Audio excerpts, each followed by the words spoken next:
Yo, welcome back to the series called What the Hell is Organic Chemistry? This is my series where I help people who are struggling with organic chemistry. My name is Zeanium, and today we're gonna dive into what the hell is geometry.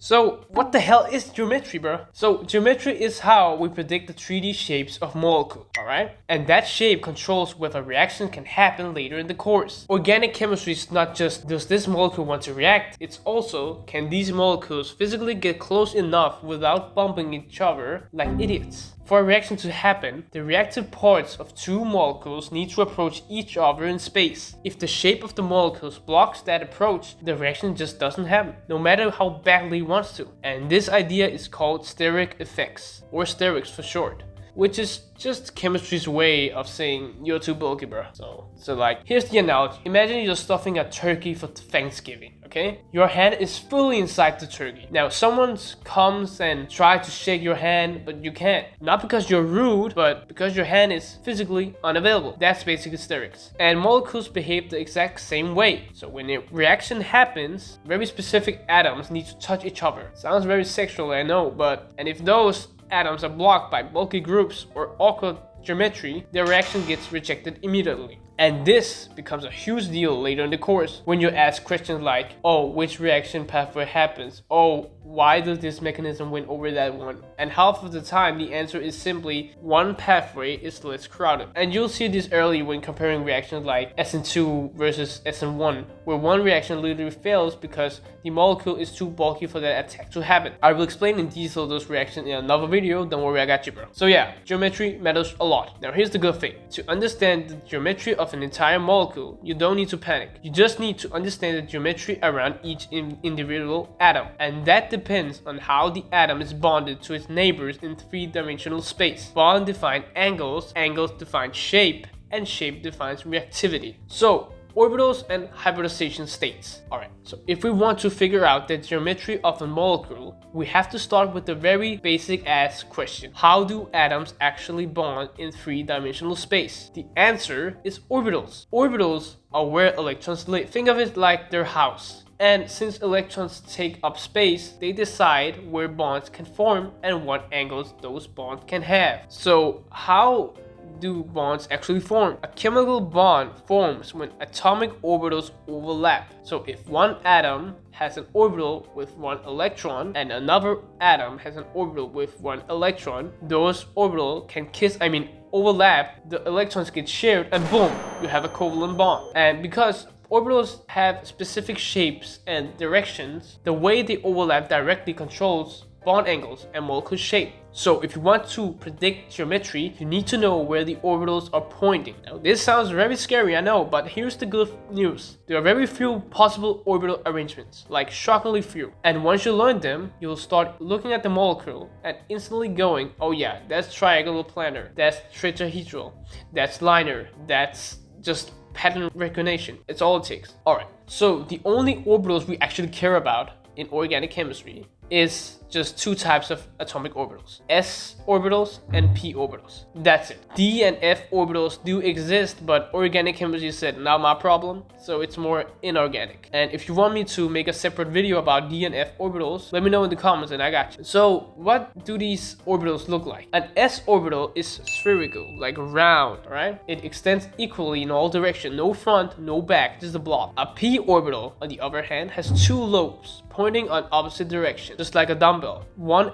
in the front and one in the back. There are a node in the middle. This is a node right here, the middle, this area right here, where electrons do not exist. So the probability of finding an electron here is 0. These shapes matter because bonds form where orbitals point, alright? So once we start mixing these orbitals together, like a cake mix, aka hybridization, we get the bond angles and shape that define molecular geometry. And that's where things start getting spicy. So atoms in the second row of the periodic table, like carbon, nitrogen, oxygen, and fluorine, all come with the same basic setup. One s orbital and 3 p orbitals in the valence shell. Now, here's the important part. In most organic molecules, these orbitals do not stay separate. Instead, they combine to form hybrid orbitals, specifically sp, sp2, sp3, and this process is called hybridization. And yes, technically it's a mathematical mixing of orbitals, but let's talk about how,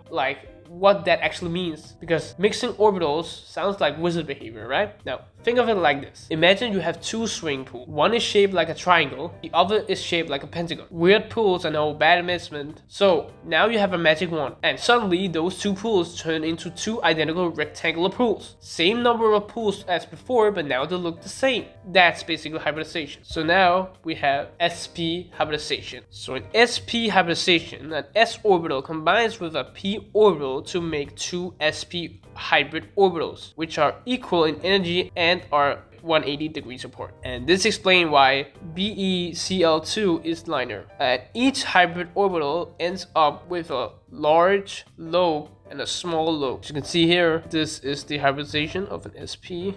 Looks like this. So yeah, it's basically linear. You have to remember that. Okay, so in sp2 hybridization, an s orbital combines with two p orbitals to make three sp2 hybrid orbitals, which are equal in energy and 120 degree apart. And this explains why BH3 is trigonal planar. Each hybrid orbital ends up with a large lobe and a small lobe. So yeah, just the same as sp. So it looks like this, trigonal planar when it's sp2. And an sp3 hybridization, an s orbital combines with 3 p orbitals to make 4 sp3 hybrid orbitals, which are equal in energy and 109.5 degree apart. This explains why methane is tetrahedral. Each hybrid orbital ends up with a large lobe and a small lobe, basically the same as sp and sp2. So this is how it looks like. Alright, so, oh yeah, I forgot to say that sp3 is the most common hybridization in organic chemistry, and it's why carbon loves making 4 bonds, basically. So why hybridization matters? Each hybrid orbital can do one of two things, alright? It can form a bond with another atom, or it can hold a lone pair of electrons. And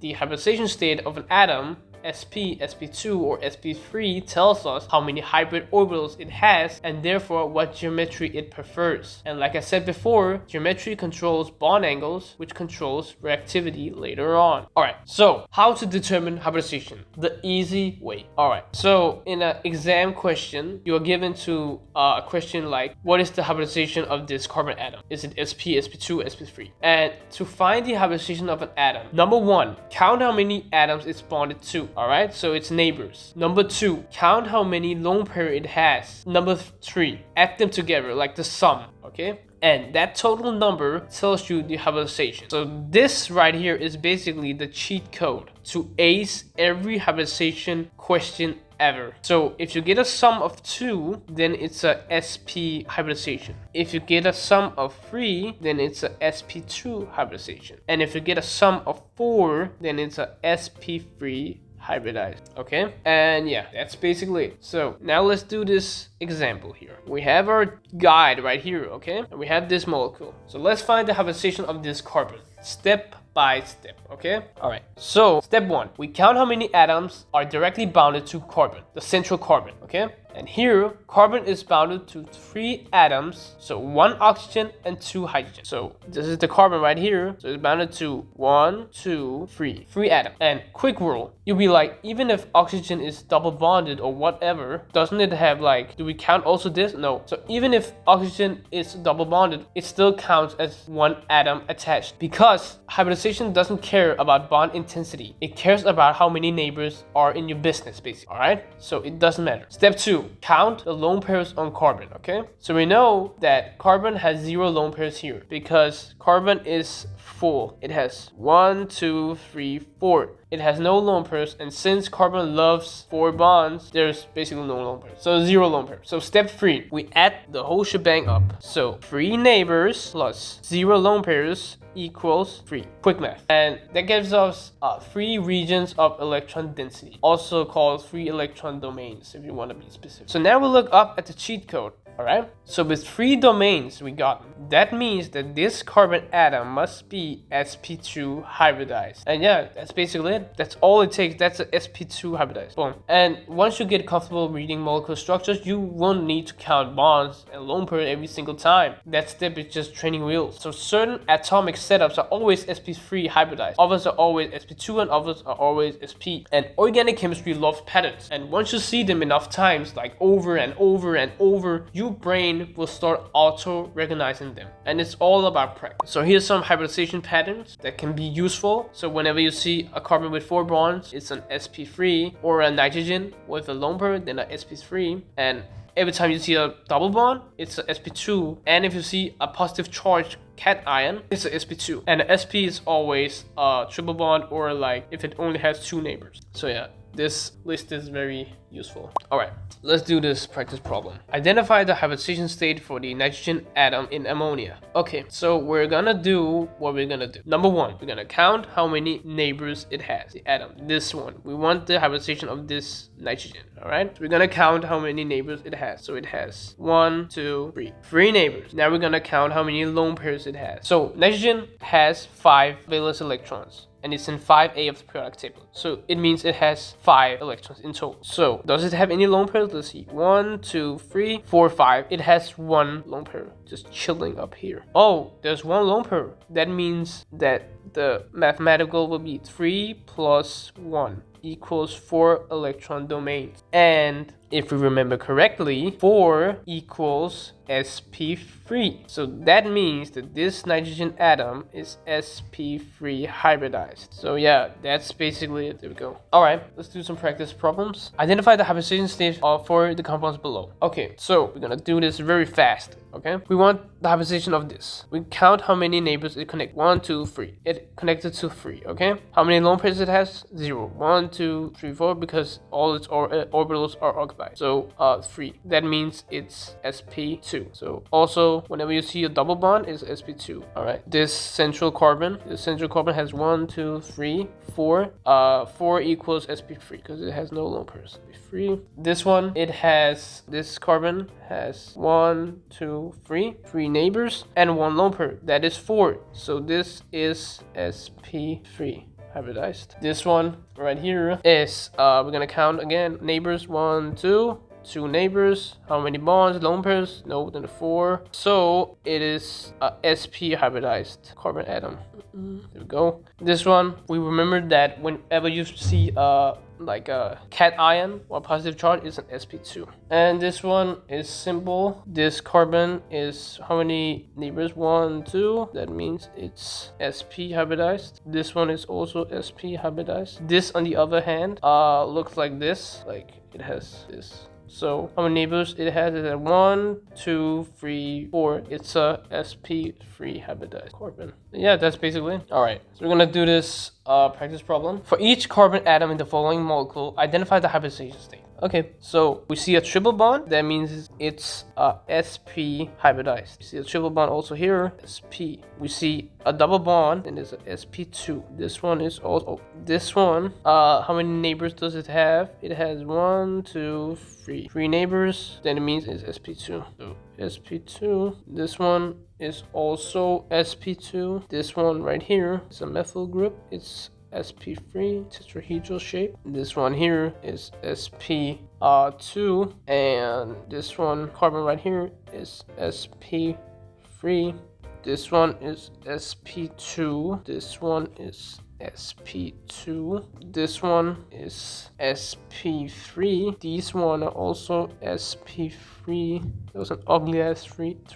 sp3, also this one. And this carbon atom is sp2. This one right here is sp2. And this carbon atom is sp. That's basically it. Just count the neighbors and count how many lone pairs you have, and then add them on and see what you got. Alright, so geometry. Alright, so now we know how to figure out the hybridization. The next step is the payoff, geometry. This is where molecules stop being flat ass drawings and start actually being 3D objects that can take up space and block reaction. To predict molecular geometry, we use something called VESPR theory, which sounds terrifying, but the idea is very simple. VESPR, or VCPR, stands for valence shell electron pair repulsion. And in normal human language, it means electrons hate being near each other. That's it. They repel, they spread out. They want maximum personal space. So orbitals containing electrons arrange themselves as far apart as possible in the valence shells. And that space determines the three-dimensional shape around the atom. So once you know the hybridization, geometry is basically automatic. Let's start with Sp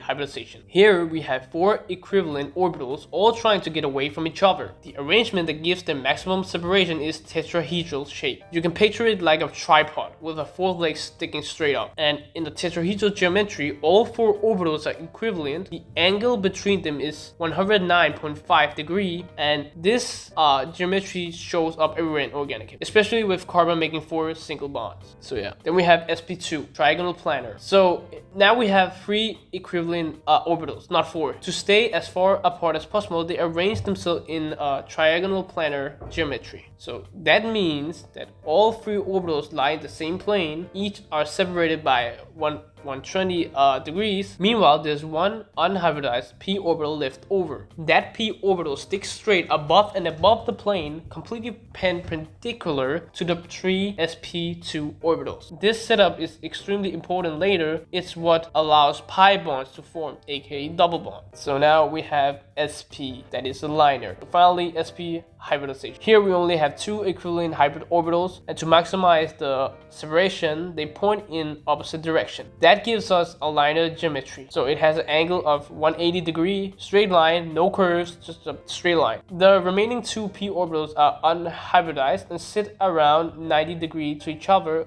and to the sp orbitals. And these p orbitals are what allow triple bonds to exist. Alright, so a quick ass geometry speedrun. So basically everything summarized: Sp3 is tetrahedral, Sp2 is trigonal planar, and Sp is linear. That's the whole system. Alright, so here's where people usually get cooked. What happens when one of those hybrid orbitals holds a lone pair? Does the geometry change? Do we panic? Do we drop the core? No. Here's the key idea. The electron geometry stays basically the same, but the molecular geometry changes. And the reason is simple. We name molecular geometry based on where the atoms are, not where the lone pairs are. Lone pairs still take up space though. They're like invisible bodyguards. No one sees them, but they absolutely push everyone around. So VESPR still applies. Electron groups repel each other and spread out, but lone pairs are extra rude about it. So why do lone pairs change the shape? Because lone pairs repel more strongly than bonding pairs. Think of it like this. A bond is electrons being shed between 2 atoms, so it's kind of spread out. A lone pair is electrons sitting on one atom, like this is my couch. So it's more concentrated. And the more concentrated, the more repulsion, then the more pushing. So lone pairs shove the bonds closer together, which changes angles and changes the shape you see. So like this, in example 1, ammonia. So in ammonia, nitrogen is an sp3 hybridized, so it has 4 electron regions arranged tetrahedrally, but only 3 of those regions are bonded to hydrogen. The 4th is a lone pair, as you can see right here. And if you look at the atoms only, you don't see a tetrahedron. You see a trigonal pyramidal shape, right? Trigonal because there are 3 bonds, and pyramidal because it looks like a little 3D pyramid. So yeah. And we have example 2, water. So water is the same setup, but even more dramatic. So oxygen is also sp3 hybridized, meaning 4 electrons regions in a tetrahedral arrangement. But now 2 are bonds to hydrogen and 2 are lone pairs. So if you only look at the atoms, the shape is bent like this, like a boomerang, like a V, like it's trying to dodge child support, I don't know. And the bond angle gets squeezed smaller than the tetrahedral 190.5 degree because the lone pair push harder, pushing maximum p, bro. Absolutely maximum. So yeah, the only 6 shapes you'll need. List. Alright, so here's the cheat sheet that save it all. So sp3 with 0 lone pairs is a tetrahedral. An sp3 with 1 lone pair is trigonal pyramidal. An sp3 with 2 lone pairs is bent, like a bent shape. And a sp2 with 0 lone pairs is trigonal planar. And a sp2 with 1 lone pair is bent. And a sp with 0 lone pairs is linear. That's it. 6 shapes. And how to do this fast without struggle. So once you can determine the geometry around one atom, the overall shape of the molecule becomes way easier. You just repeat the process for each key atom. So find the hybridization, count the electron regions, count lone pairs, pick out the shape from the list. And at first you'll be slow. That's normal. That's totally normal. Your brain just installing the update. But after enough reps, you'll start recognizing geometry instantly, like reading words instead of sounding out letters. And here's the best practice trick. So open literally any random page in the second half of your orbital textbook and point to any atom and call out its geometry. Do that until you don't need the list. So yeah, let's do some practice exercises. Identify the geometry of each atom in following compounds. Alright, so we start with this benzene ring. So each of the 6 carbon atoms bears a double bond. So each carbon atom in this compound is sp2 hybridized. Carbon atoms that are sp2 hybridized, okay, with 3 bonds and no lone pairs, has a carbon atoms that are sp2 hybridized. So with 3 bonds and no lone pairs, have a trigonal planar geometry. So this right here, this is trigonal planar. Next shape.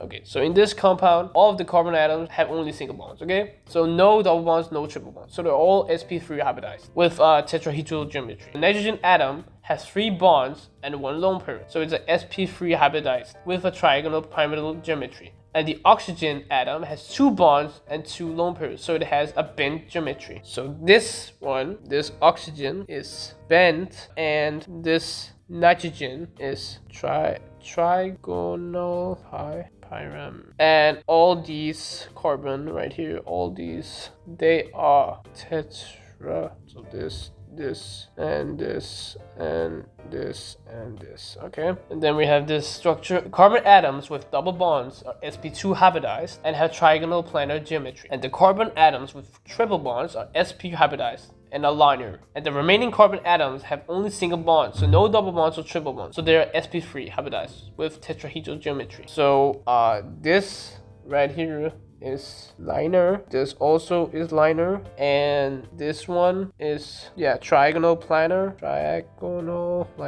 this one tetrahedral, and this one is also trigonal planar, and this one is tetrahedral. So it's just like this. This one is also tetra, just call them tetra at this point. Tetra. This one is trigonal planar, and this one is tetra also. So yeah, so up until now life has been simple. So in most cases lone pairs sit in hybridized orbitals. For example, look at the nitrogen with 3 bonds and 1 lone pair, like this one right here. That gives us 3 bonds, 1 lone pair, so 4 regions of electron density. That means that this nitrogen is sp3 hybridized, and one of those sp3 orbitals holds lone pair, and the geometry is trigonal pyramidal. That's it, nothing weird, exactly what we expect. But here's where things get spicy. Now consider this atom right here. At first glance it looks the same, okay? So 3 bonds, 1 lone pair, so your brain goes, oh cool, sp3 again. No, wrong, absolutely wrong. In this case the lone pair is participating in resonance. Oh, and resonance changes everything. And why? So it's basically like this. Let me draw the resonance of this structure. So pretty quick, this goes here, this goes there. And why do resonance break this rule? So if a lone pair participate in resonance, it needs to be able to overlap with the neighboring p orbitals, and hybridized orbitals, they're pointed away from that system. So a p orbital on the other hand sticks straight up and down, overlaps perfectly with the adjacent p orbitals, and allows electrons to delocalize. So here's the rule, basically. Here's the rule. If a lone pair participate in resonance, it must live in a p orbital, not a sp2, not a sp3, a pure p orbital. And what that means for hybridization: if a lone pair is in a p orbital, then it's not in a hybrid orbital, which means the atom cannot be sp3. So instead of sp3 is trigonal pyramidal, we get sp2 trigonal planar, even if the first resonance structure looks sp3. That drawing is lying to you. Resonance is the truth. So in summary, lone pair not involved in resonance sits in a hybrid orbital, and geometry follows normal VESPR rules. And a lone pair involved in resonance must be in a p sp orbital, atom becomes sp2 hybridized, and geometry becomes trigonal planar. That's it. So now a little final practice problem. Using VESPR theory, predict the geometry of the nitrogen atom in each of the following compound. Okay, so let's start with this one. So this nitrogen atom has a lone pair that is participating in resonance. Okay, so right here. And if you draw the resonance for this molecule like this goes up here, and this goes there, with a positive charge since it has 4 bonds. And if you remember from the formal charge video, when nitrogen has 4 bonds, it has positive formal charge. So yeah, this is the resonance structure for that. Therefore, this nitrogen atom is sp2 hybridized because of it has a double bond now rather than a sp3 hybridized, and it has a trigonal planar geometry rather than a trigonal pyramidal geometry. This one is sp2 with Okay, so what about the next one? This one. So we can see that this nitrogen atom has a lone pair that is localized, so it's not in resonance, and because it's not close enough to the double bond, there's an sp3 hybridized carbon atom that is between the nitrogen atom and the double bond. Okay, so this atom is sp3 hybridized and has a trigonal pyramidal geometry. So it's a sp3, so it's gonal. And then we have this box. So we can see that this nitrogen right here has a lone pair that is in resonance. So let me draw the resonance structure for this